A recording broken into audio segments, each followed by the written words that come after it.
13 अक्टूबर को बहराइच के महाराजगंज के मैसी में जो घटना हुई उसमें एक युवक रामगोपाल मिश्रा की मौत हो गई। इसमें रामगोपाल मिश्रा के जो परिजन हैं उन्होंने 6 नामजद सहित 20 अज्ञात के खिलाफ एफआईआर दर्ज कराई थी। पुलिस ने 6 नामजद में से 3 लोगों को कल हिरासत में लिया है और उसी दौरान 2 लोगों को एनकाउंटर में पैर में गोली भी लगी है। और जो पीड़ित जिस पक्ष ने जिसके ऊपर गोली मारने का आरोप है उस पक्ष के वकील इस वक्त हमारे साथ हैं और हम उनके घर पर मौजूद हैं। कलीम साहब हैं। वकील साहब, आपके जो लोग हैं, आपके जो एक तरीके से जिनका आप केस लड़ रहे हैं, क्लाइंट हैं जो आपके, उनका क्या पक्ष है? कहाँ से उनको उठाया गया, कहाँ से पुलिस ने दिखाया, उन लोगों ने क्या बताया, उनकी फैमिली ने क्या बताया? अब उनकी फैमिली के अनुसार पता ये चला था कि 16 तारीख को 4 साढ़े 4 बजे महसी से उनको उठाया गया था और उसके बाद आशंका थी कि कहीं उनके साथ कोई अनहोनी न हो जाए। इस संबंध में उन्होंने तमाम शिकायती प्रार्थना पत्र भी दिया था, कुछ वीडियो भी उसका वायरल हुआ था। अब उसके बाद ही कुछ देर बाद ये खबर आ गई, तो इससे महसूस हो रहा है कि ये सब इनकाउंटर है, ये फर्जी है।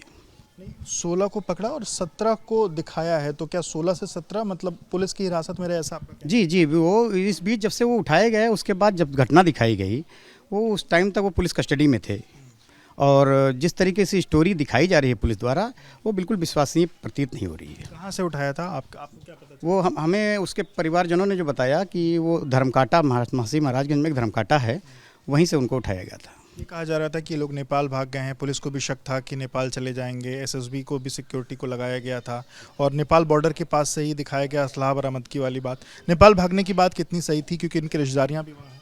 देखिए, कानून के हाथ से कोई बच नहीं पाता है। कोई भाग कर अगर ये कोई स्टोरी बनावे कि नेपाल से भाग के बच जाएंगे, ऐसा नहीं है। कोई भी भाग नहीं, क्योंकि अगर वहाँ इस तरीके से जो घटना हुई थी इसमें हमें जो पहले प्रथम दृष्टया प्रतीत हो रहा है कि सेल्फ डिफेंस में ही गोली चलाई गई होगी, तो उसको भागने की ज़रूरत नहीं थी। कानून पर पूरा भरोसा है, कानून इसका इंसाफ करेगा। भागने की स्टोरी, चूँकि कोई घटना जब कहीं दिखाना होता है, पुलिस को कोई स्टोरी बनानी होती है तो वो भागने की स्टोरी बनाएंगे। 13 की घटना थी, 16 तक लोग वहाँ नहीं थे, कहीं और थे, तो वहाँ घर छोड़ के भागना, इसके पीछे आपके क्लाइंट ने क्या बताया? देखिए, आप खुद सोचें कि जो आदमी अगर महसी महाराजगंज क्षेत्र से घटना घटित करने के बाद निकल गया और 40-50 किलोमीटर दूर चला गया, तो क्या वापस वहाँ अपने को पकड़वाने के लिए आएगा उसी क्षेत्र में? क्योंकि वहाँ जनता तमाम उग्र थी, तमाम दंगे हो रहे थे। वहाँ अगर वो पब्लिक के हाथ लग जाते तो वो मार दिए जाते।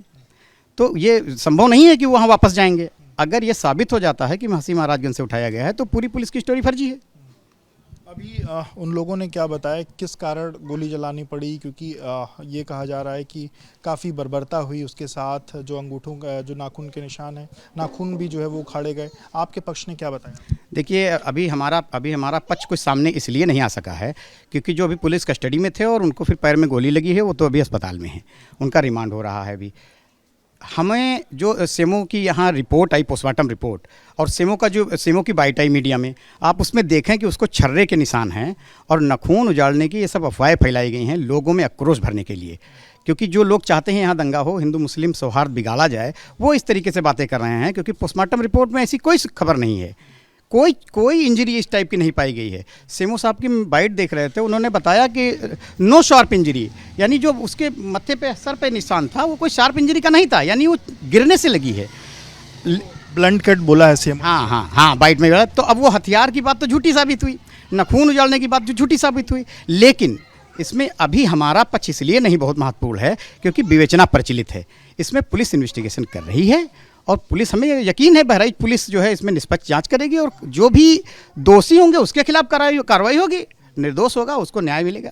ये जो कहा जा रहा है कि असलाह बरामदगी के लिए गए थे, असलाह लोडेड रखा था और वहाँ पर पुलिस पर फायर कर दिया। कल वीडियो भी आया, सबने देखा, उन लोगों ने, सरफराज ने और तालिम ने कहा कि उनको लगा कि वो मारकर भाग जाएंगे, ये वीडियो में है। आप देखिए, वो तो पुलिस कस्टडी में थे, कानून हमें स्पष्ट रूप से बता रहा है कि पुलिस कस्टडी में दिया गया बयान उसकी कोई वैल्यू नहीं है।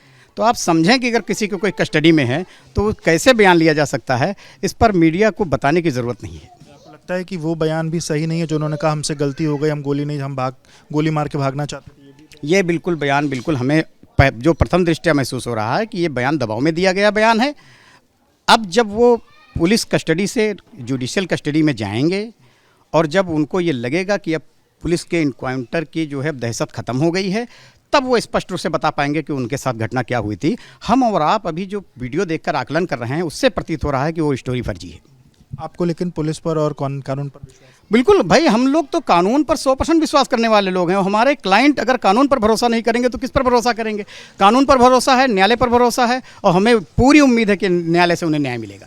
बहुत शुक्रिया बात करने के लिए। तो आप कलीम हाशमी साहब को सुन रहे थे, जिन्होंने साफ कहा कि उनको कानून पर और न्याय पर पूरी तरीके से भरोसा है और अभी जब वो जुडिशल कस्टडी में चीज़ें जाएंगी उसके बाद वो अपने पक्ष से बातचीत करके और जो अपनी पूरी जो रणनीति है उसके तहत वो काम करके और कानून से उनको न्याय मिलेगा।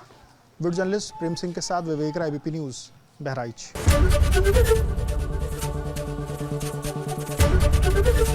ABP गंगा, खबर आपकी, जुबान आपकी।